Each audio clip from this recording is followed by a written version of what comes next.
오늘 말씀은 출애굽기 40장 16절 말씀입니다. 함께 말씀 봉독하겠습니다. 모세가 그같이 행하되 곧 여호와께서 자기에게 명령하신 대로 다 행하였더라. 아멘. 제가 오늘 말씀을 어제 오늘 준비하면서 아침에 이제 말씀 준비하다가 예배팀 연습이 다 끝났는데 가서 제가 오늘 예배를 조금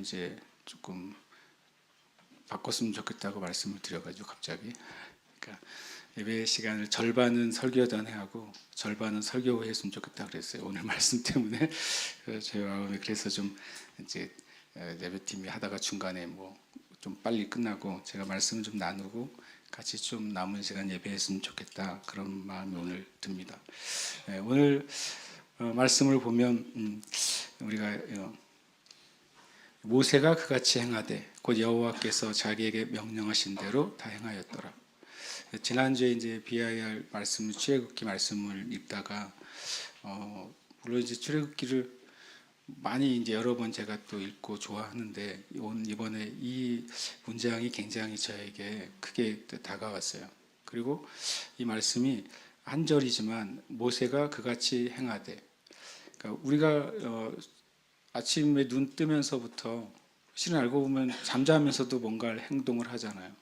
무의식적인 행동도 하겠죠. 그리고 또 이제 우리가 의식이 깨어난 순간부터 다시 잠들기까지 저와 여러분은 끊임없이 무엇인가를 행동할 수 있는 은혜를 주셨어요. 그렇죠? 우리가 가만히 이제 생각도 없이 누워 있는 존재가 아니라 생각하고 생각한 것을 또 말하고 또 말하면서 또 행동하고 하루 종일 그렇게 하잖아요. 우리가 무엇인가를 행하는데 그리고 어느 날 우리가 우리의 인생이 다 마치고 우리의 육신에서 우리의 영혼이 떠나가는 날까지도 우리는 계속 행동하면서 삽니다.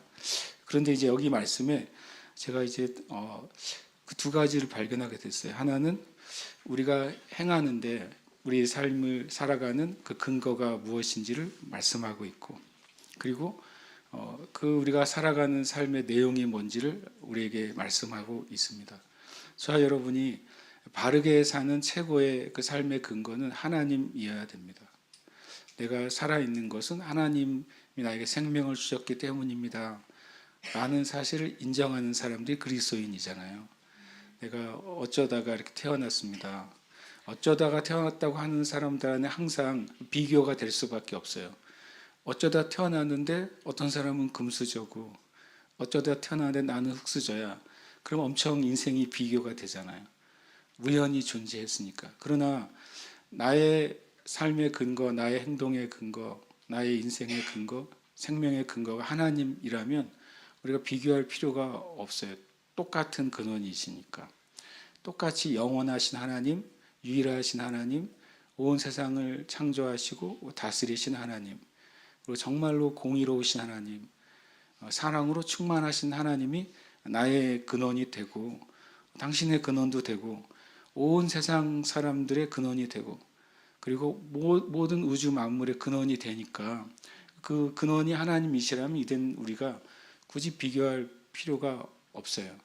그러니까 이 좁은 공간, 좁은 세상에서 이러저러 아웅다웅하며 살지만 우리가 하나님이 얼마나 큰 분인지를 생각하면 이게 별로 큰 일이 아니구나 라는 결론에 이르게 되는 것이죠.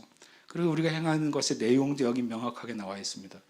모세는 여호와께로부터 근거돼서 그의 삶을 살았고, 그리고 여호와 하나님께서 자기에게 명하신 것을 행하는 삶을 살았어요. 그게 모세의 삶이에요. 출애굽기 40장은 성막이 완성되면서 끝나잖아요. 성막이 완성되는 과정에 여호와께서 자기에게 명령하신 대로, 또 여호와께서 모세에게 명령하신 대로, 이 문장이 끊임없이는 아니고 엄청 많이 반복이 됩니다. 그래서 제가 출애굽기 40장을 읽다가 이 말씀이 제 마음에 딱 닿아서 거꾸로 다시 돌아가서 이 문장들이 얼마나 나오나 궁금하잖아요. 궁금하면 어떻게 해야 됩니까? 찾아봐야죠. 찾아봤어요. 이 문장 명령하신 대로죠. 하나님이 명령하신 대로라는 표현이 36장부터 시작이 됩니다. 36장 전에는 주님이 말씀하시고 그거 실제로 실행이 되는 거예요. 실행이 되는 과정에 이렇게 하나님께서 명령하신 대로, 그리고 더 있습니다. 이렇게 숫자를 세보면 19번이 나옵니다. 근데 이제 파란색으로 제가 친 건 뭐냐면 공통적인 거예요. 36장 1절이나 39장 1절, 39장 31절, 42절, 43절, 40장 16절은 성막 전체 작업에 대해서 하나님 명령하신 대로 했다. 제사장의 옷을 짓는 작업의 전체에 대해서 하나님 명령하신 대로 했다. 공통적인 명령이고, 하얀색은 일일이 하나하나 제사장의 에봇을 만들었다. 하나님이 명령하신 대로 만들었다. 제사장의 띠를 만들었다. 하나님이 명령하신 대로 만들었다. 제사장의 관을 만들었다. 하나님 명령하신 대로 만들었다. 이렇게 개개의 물건과 물질에 대해서 그때 이제 추임새처럼 들어가요.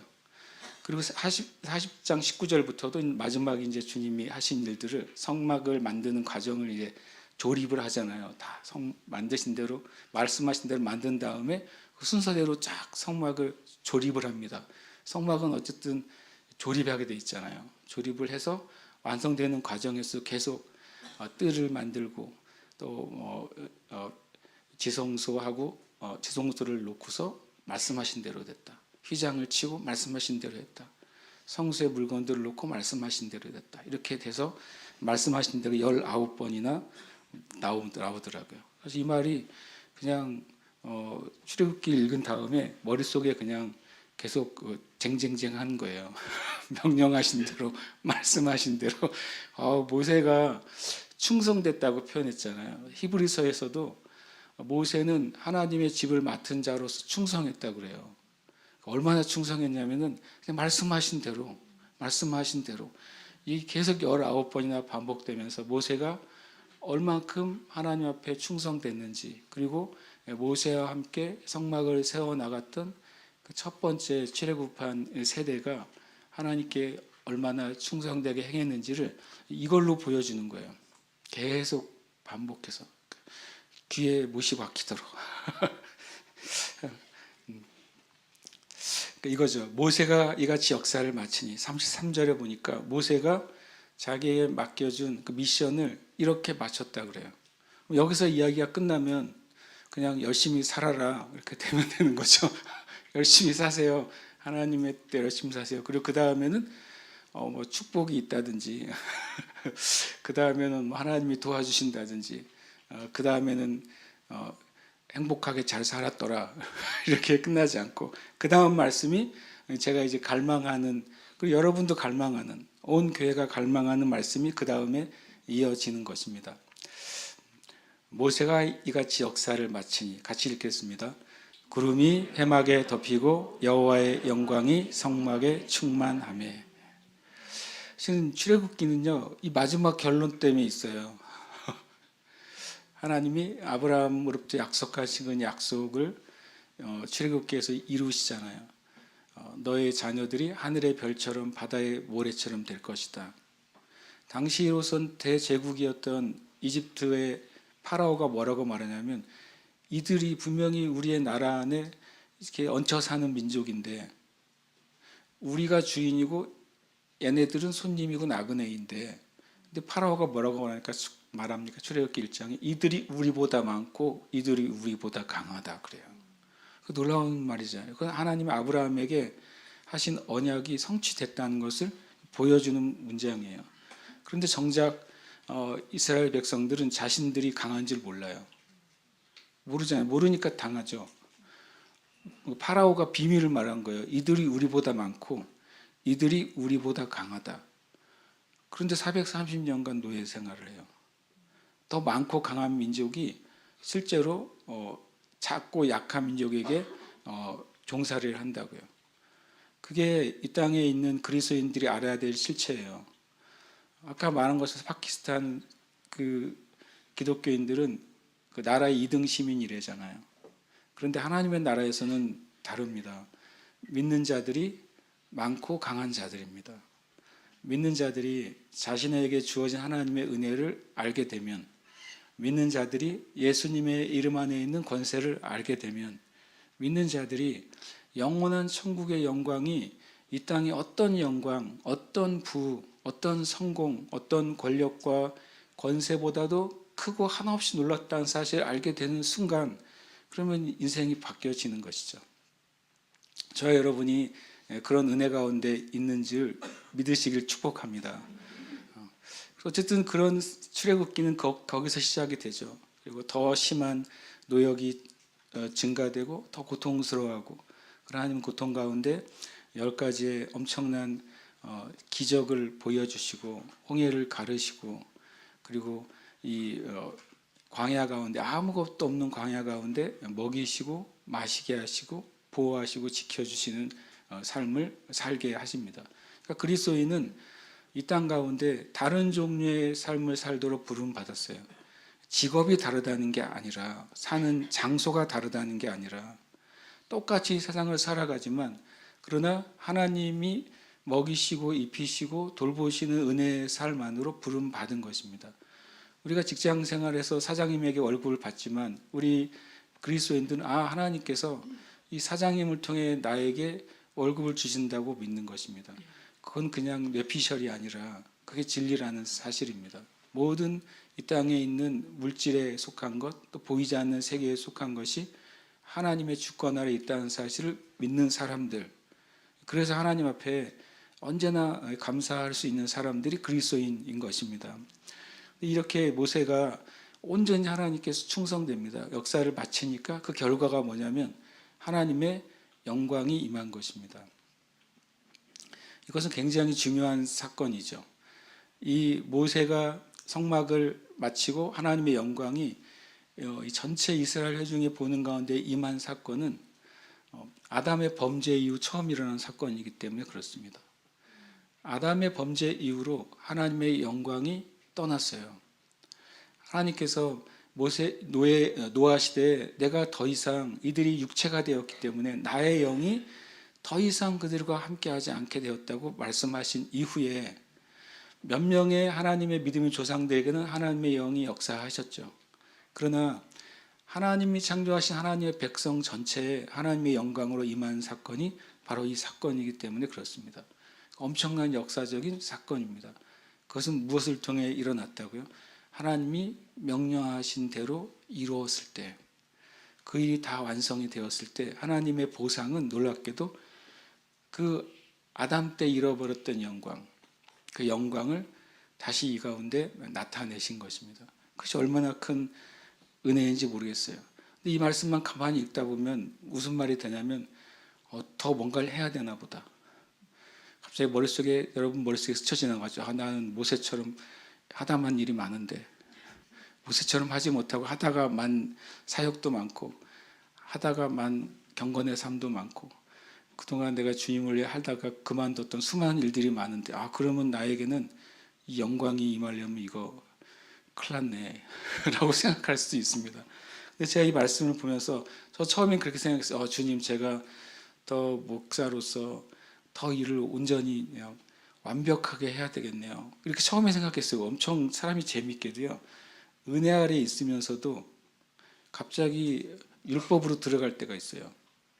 이 말씀은 그렇게 준 건 아니에요. 그러나 이것은 분명히 모세 때에는 모세가 하나님께서 말씀하신 대로 온전히 행함으로 이제 하나님의 영광이 임할 수 있는 처소가 마련된 것이죠. 그것은 근본적으로 맞습니다. 저와 여러분의 삶 가운데 주님 앞에 온전히 순종할 때 하나님의 영광의 은혜를 우리는 맛보게 될 것입니다. 우리가 온전히 순종할 때 하나님이 우리에게 하라고 하신 일, 그 일에 하나님이 기름 부으시고 역사하신다는 원리는 동일합니다. 그런데 이것이 더 많은 일을 하고 더 많은 사역하고 더 너 자신을 채찍질해라, 그런 적용으로 주신 말씀은 아니에요. 그럼 우리는 어떻게 하나님의 영광이 교회 가운데, 하나님의 영광이 우리 각자의 삶의 자리 가운데 임하도록 해야 되느냐 하는 것입니다. 함께 이 말씀 읽겠습니다. 그러므로 우리는 긍휼하심을 받고 때를 따라 돕는 은혜를 얻기 위하여 은혜의 보좌 앞에 담대히 나아갈 것이니라. 아멘. 우리는 모세보다 더 좋은 것을 가지고 있습니다. 우리는 모세 때 하나님이 짓게 하신 그 놀라운 영광스러운 성막보다 더 좋은 것을 가지고 있습니다. 좀 너무 담대한 말이 아닌가요? 히브리서 11장 40절이 이렇게 말씀하세요. 이는 하나님이 우리를 위하여 더 좋은 것을 예비하셨은지. 히브리서 11장은 바로 믿음장인 것이죠. 아벨부터 시작해서 수많은 믿음의 위대한 장수들, 위대한 왕들, 위대한 선지자들을 말씀합니다. 그 위대한 믿음의 사람들을 다 말하고 나서 히브리서 11장 40절은 이는 하나님이 우리를 위하여, 우리는 바로 신약의 성도들이죠. 저와 여러분은 신약 시대의 성도들입니다. 우리를 위하여 더 좋은 것을 예비하셨다, 이렇게 말씀하시는 것입니다. 우리가 아니면 그들로 온전함을 이루지 못하게 하려 하심이라 라고 말씀하세요. 신약의 성도들에게 주신 은혜가 구약의 성도들에게 주신 은혜와 합해질 때 온전한 하나님의 영광을 보게 될 것이라고 말씀하시는 것입니다. 그러면 우리가 더 좋게 받은 게 무엇입니까? 바로 예수 그리스도의 이름인 것입니다. 히브리서 10장 19절은 이렇게 말씀하십니다. 그러므로 형제들아 우리가 예수의 피를 힘입어 성소에 들어갈 담력을 얻었나니 그 길은 우리를 위하여 휘장 가운데로 열어놓으신 새로운 살 길이요 휘장은 곧 그의 육체니라. 예수 그리스도를 통해서 우리가 놀라운 것을 얻었는데요. 모세 때에는 하나님 말씀하신 것을 다 온전히 순종하고 행해서 그 행위가 온전히 끝났을 때, 그리고 행위의 결과로 하나님이 이 땅에 임하실 수 있는 성막이 온전히 완성됐을 때 비로소 하나님의 영광이 그곳에 임하실 수 있었습니다. 왜냐하면 우리의 죄가 완전히 속해지지 않았던 때이기 때문에 그렇습니다. 그러나 예수님을 통해 예수님의 보혈은 우리의 모든 죄를 속하셨고 예수님의 보혈로 말미암아 온전히 죄사함 받은 그 사람의 영에는 하나님의 영광이 임할 수 있게 된 것입니다. 그렇게 하나님 앞에 거듭난 그리스도인들이 하나님 앞에 예수님의 이름을 힘입어서 하나님 앞에 나아갈 수 있게 된 것입니다. 그래서 히브리 4장 16절은 우리에게 엄청난 것을 제공해 주셨다는 사실을 말씀하시는 것입니다. 그러므로 우리는 긍휼하심을 받고 때를 따라 돕는 은혜를 얻기 위해요. 여러분과 제가 은혜가 언제 필요합니까? 1년에 한 번쯤 필요하십니까? 저는 아닙니다. 저는 매 순간 주님의 은혜가 필요합니다. 저는 정말 그렇습니다. 저는 매 순간 하나님의 은혜가 필요하고 하나님의 도우시는 손길이 필요합니다. 저는 그런 사람입니다. 그래서 저는 4장 16절에 저한테는 딱 맞아요. 왜냐하면 때를 따라 저는 이 때가 저는 매 순간 필요하니까. 근데 매 순간 난 주님이 필요한데 주님이 나는 하루에 한 번씩만 만나줄게. 그러시면 저는 곤란한 거예요. 나는 매 순간 필요한데 나는 주일날 11시 예배 때만 난 너를 만나줄게. 그러면 저는 되게 곤란한 거예요. 특별한 어떤 집회나 시간에만 내가 너를 만나줄게 라고 말씀하시면 저는 너무 공고한 사람이 되는 것입니다. 그런데 성경은 네가 원하는 때마다 은혜의 보좌 앞에 나아갈 길이 열렸다라고 말씀하시는 것입니다. 우리가 출애굽 때 그 성막에 영광이 임한 구름과 영광을 봤다면 얼마나 좋을까요? 그렇죠? 그런데 좋았겠죠. 그 영광의 임재를 그렇게 봤던 사람들이 진짜 모세를 힘들게 했어요. 40년 동안. 그래서 제가 이 말씀을 보면서 출애굽기 말씀이 너무 사모가 됐어요. 그러면서 동시에 히브리 4장 16절은 저에게 큰 감사가 됐습니다. 저와 여러분은 언제든지 어디서든지 예수님의 보혈의 은혜를 의지해서 하나님의 보좌 앞에, 그 은혜는 은혜의 보좌인 것이죠. 구약에서는 은혜의 보좌, 시은좌라고 하는 은혜의 보좌는 딱 한 장소에만 있었던 것입니다. 그게 무엇입니까? 법궤를 덮는 뚜껑이 시은좌입니다. 법궤는 사과 상자처럼 생겼죠. 그 안에 십계명의 말씀이 들어가 있잖아요. 그 사과 상자 같은 법궤를 덮는 뚜껑, 두 그룹이 거기에 얹어져 있는 뚜껑이 시은자, 은혜의 보좌인 것입니다. 그 시은자가 바로 하나님의 발등상이라고 말하는 것입니다. 이사야가 보았던 하나님의 발등상에 하나님의 발이 올려져 있고 그리고 거기서부터 하나님의 옷자락이 있는 것을 이사야가 본 것이죠. 그러니까 이 구약 시대에는 은혜의 보좌는 단 한 장소, 성막의 지성소 안에 아무도 들어갈 수 없는 그 한 장소, 1년에 한 번 속죄일 날 대제사장이 희생의 피를 가지고 들어갈 수 있는 그 단 한 장소밖에 없었어요. 그런데 이제는 신약에 와서는 그 은혜의 보좌가 저와 여러분의 마음에 있게 된 것입니다.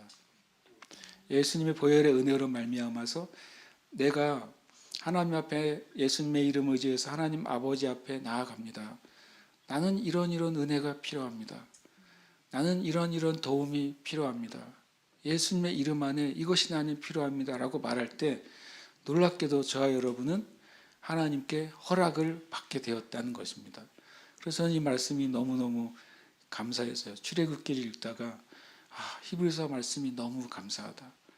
그 보이는 구름, 그 나타나는 영광은 하나님의 뜻에 따라서 얼마든지 주시겠지만 그 보이는 구름, 나타나는 영광이 눈에 보이지 않더라도 나는 내 영에 예수님의 보혈을 의지해서 언제든지 은혜의 보좌 앞에 나아갈 수 있게 된 사람이란 것입니다. 감사하지 않습니까? 그래서 우리가 좀 기도하고 싶습니다. 우리가 나머지 예배를 드리고 싶습니다. 우리가 주님 앞에 주님께 주님 저는 모세 때 성막보다 더 좋은 것을 가지고 있습니다. 주님 저는 솔로몬의 성전보다 더 좋은 것을 가지고 있습니다. 전 예수님의 은혜로 항상 하나님의 영광 안에 들어갈 수 있습니다. 우리가 이 시간 예배할 때 그 출애굽기의 영광을 생각하세요.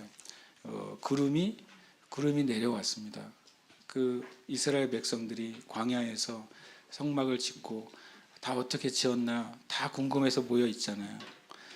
그리고 이 성막이 다 완성돼서 그 모세와 제사장들이 성막 안에 주님께 예배드리려고 할 때, 제사를 드리려고 할 때 구름이 하늘로부터 내려와서 그들을 그동안 인도했던 구름이 이제 완전히 지상으로 내려온 것을 눈으로 보았을 거예요. 그리고 하나님의 영광이 그 온 땅에 있는 이스라엘 백성을 가득 채우셨습니다. 그런데 주님은 오늘도 이 시간 우리가 주님을 예배할 때 우리의 심령에 그렇게 임하시는 것입니다. 주님이 보이는 구름을 주셨던 때도 있죠. 전 주시면 좋겠어요. 그런데 안 주셔도 괜찮아요. 왜냐하면 우리의 영이 이미 주님이 거하시는 지성소가 되었고 우리가 하나님의 성령이 거하신 성전이 되었기 때문에 그래서 우리가 분명히 알게 될 것입니다. 주님의 영광이 내 영에 충만하게 되는 것은 알게 될 것입니다. 주님의 그 기쁨이 나의 생각과 마음과 심령 가운데 가득 차게 되는 것은 알게 될 것입니다. 주님으로부터 온 소망이 나의 심령에 영광의 구름처럼 빛나는 구름처럼 가득 차게 되는 것을 우리는 알게 될 것입니다. 그러니까 이 시간 오늘 나머지 예배를 드리십시다. 나머지 예배를 드릴 때 우리가 다시 한번 마음을 다해 주 앞에 나가며 예배하겠습니다. 함께 기도하며 예배하겠습니다.